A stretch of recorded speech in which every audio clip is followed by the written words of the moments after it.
gonna teach you how to get the bag, I'm gonna teach you how to save the bag, and I'm gonna give you about 4 concepts that you can use that's gonna last a lifetime.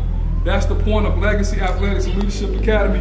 That's the point of this experience, and I'm gonna make sure you get fed tonight. Because in order for us to close some of these generational curses, and for us to close the achievement gap, we as minorities have to do a better job being financially literate. People that look like you and I make a ton of money. And it's important that once you make this ton of money, you know how to keep this ton of money, make it flip, learn ownership skills, learn financial literacy. I want you to be self-sufficient way beyond the field of play. Financial literacy is a marathon, not a sprint.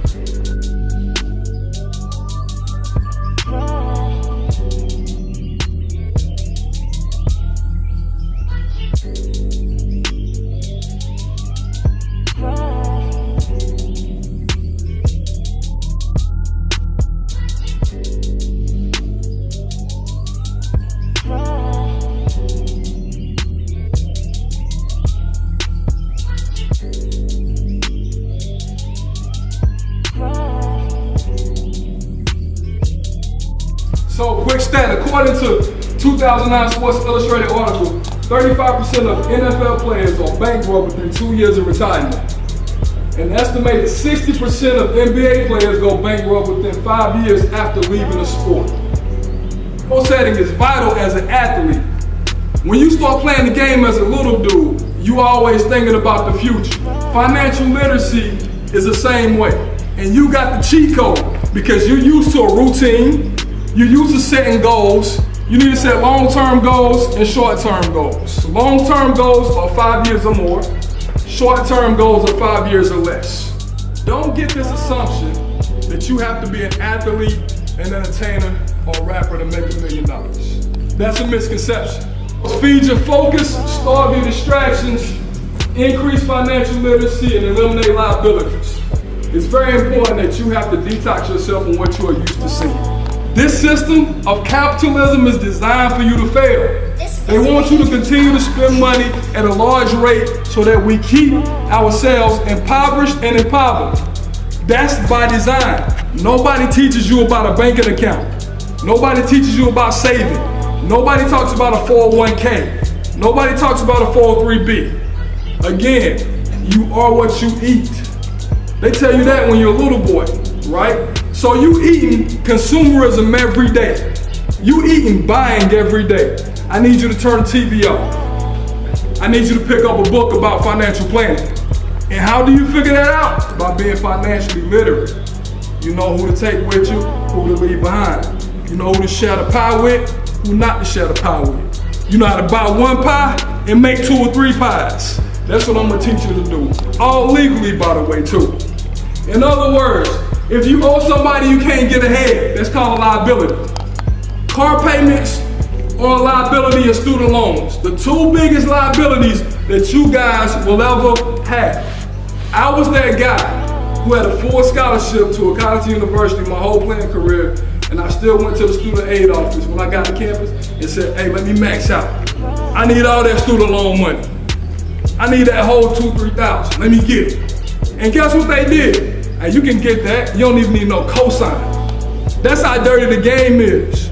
Not once do they stop and say, let me teach you about saving 10 to 15% of that summer money you was getting. And over time with compound interest, that bag gonna flip, and in 30 or 40 years, you ain't gotta work no more if you don't want to. They wanna teach you, get this student loan, so in 40 or 50 years, you're gonna be a Walmart greeter. We don't want that kind of existence. That ain't fair. You deserve more. I'm gonna teach you 4 principles that's gonna help you attain that, because now it's about applying some principles to get to that bag. Go read something. Go read Business Insider. Go read the New York Times. Go read something about some money. Because things about liabilities is they lose value. It's no appreciation, it's more depreciation. In financial literacy, it's some people around you that's not gonna buy into what I'm teaching you right now. It's gonna be some people doing the same thing. Let's go to the mall. You ain't got no money in your pocket. Or you might be down to your last 20, but you trying to keep up with your man, so you're gonna be like, yeah, I'm gonna go with you. Versus you saying, nah, I'm gonna go to the house. I'm gonna save that 20. Or you got your allowance money, mommy giving you $50 a week.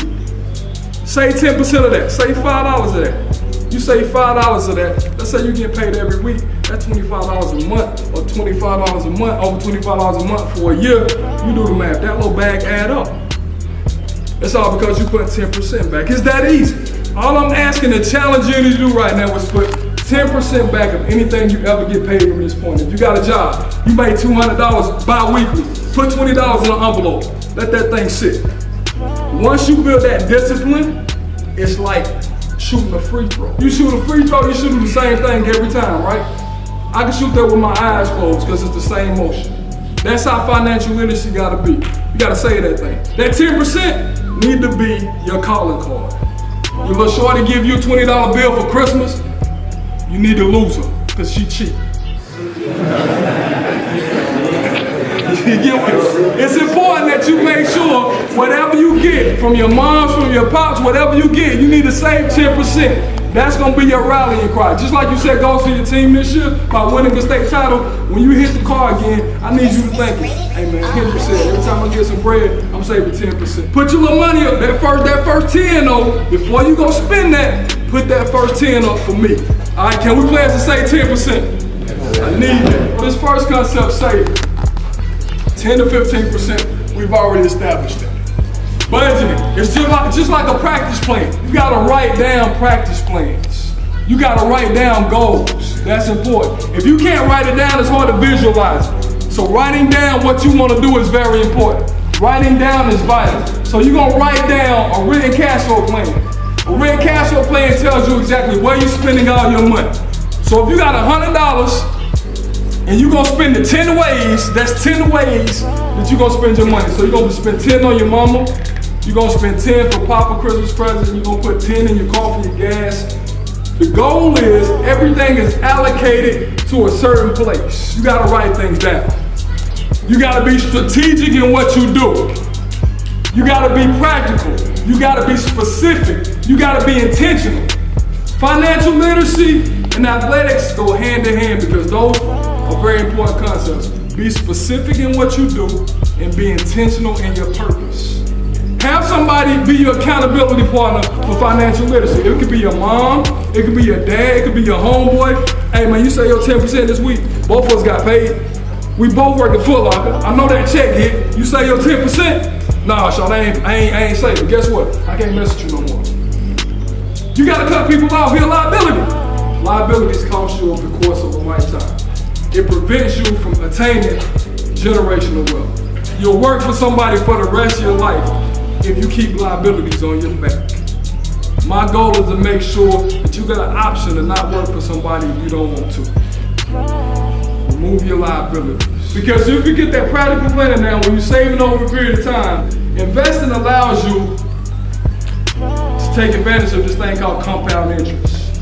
It's a magical formula. When you're a young guy and you saving money and you got 40 years ahead of you down the road and you making interest monthly off of what you put in a pot, so some basic math. You got $1,000, all right? You got an account that makes 10% annually, so that's once a year. So at the end of next year, you made $10 without doing anything.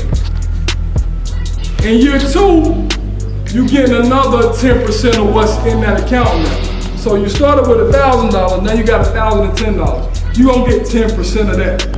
And it's gonna keep compounding annually for the next 30 or 40 years. Once it gets to a certain barrier or level, it's magic how much money will instantly appear in your account. And all you did was, you was putting that 10% aside the whole time. You was dropping crumbs the whole time. Now you got applicable strategies. What are some things that I can physically do to get to this destination? These are those breakdown drills that's gonna help you get to the end game. So I gave you the foundation. The foundation was saving, budgeting, and investing. Every dollar you got, it's gotta go somewhere. It's gotta go to a location. All right, so I got 20 to spend on my old girl. I got 20 to spend on my mom and daddy. I got 50 to put gas in the car for the month. Every dollar gotta have a name on it. So make sure you apply the concept. Every dollar you spend at this point in your life, it's gotta have a name on it. diversification is a term that you'll be familiar with. Don't put your eggs all in one basket. So this is a number of vehicles that you can utilize to actually make money in different ways. Look at it just like that. You got a Mercedes, you got a Toyota, you got a BMW. All of these options are different cars. You can put your money in those places and you get multiple returns. That's diversification. So don't just walk around with a whole bunch of cash in your pocket and you think you big. But it's important that you got money in different places. So it's very important that as you make this money, you always give back. Giving back still pays. And you always remember that. So as you apply these principles and you save this money, always know that the give back is the greatest give back. Because if you give back, the bag is extremely big on the backside. How much should you be saving every time you get a bag?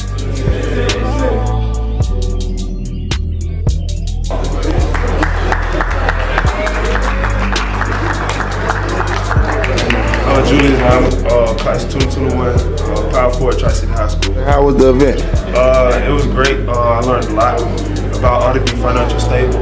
Every dollar counts, I know that for sure, and open up a savings account and don't budget all my money. Demetrius Reeves, Tri-City High School, class 2020, showing up. How you feel like the class is going to impact you in the long run? I feel like it's a great impact. He gave us great information about financial literacy. Save 10% of what you make and it's going to add up over the years. And make sure like when you spending money, you know what you're spending on. Like, you know where you spending it at. So you can make sure you spend some money and save your money. When you make it to that next level, man, everything gonna pan out. Oh, for sure. Definitely. Quincy, Kansas City, class 2020, Power 4 / Hendrix, Charles High School. Okay.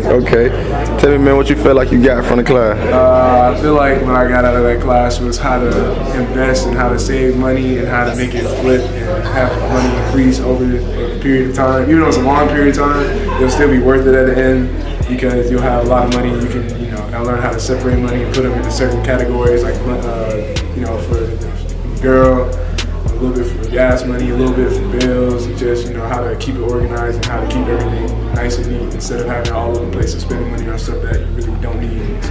That's big time, man. Just that breakdown alone, man, let me know, man, you really paying attention. And you're going to take you a long way with it, right? Yes, sir. Can't wait to see you in the future, man. Love.